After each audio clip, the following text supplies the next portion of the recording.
Anagni, rising on the hills of Lazio, a city of stone and memory.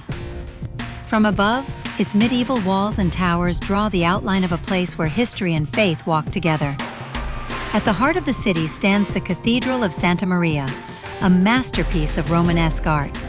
Its crypt, adorned with extraordinary frescoes, is called the Sistine Chapel of the Middle Ages, a treasure of light and color hidden beneath the floor of the church. The squares and palaces of Anagni recall the days when it was the city of the popes.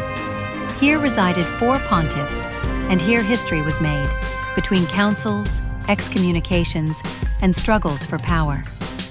The episode of the Slap of Anagni still echoes through the stones of its ancient palaces. But Anagni is also silence and beauty. Narrow streets paved in stone, arches that frame the landscape, and views that open toward the valleys of Lazio. As the sun sets, golden light embraces the rooftops, and the city glows with the timeless aura of the Middle Ages. Anagni, a journey into faith, history, and art, suspended between past and eternity.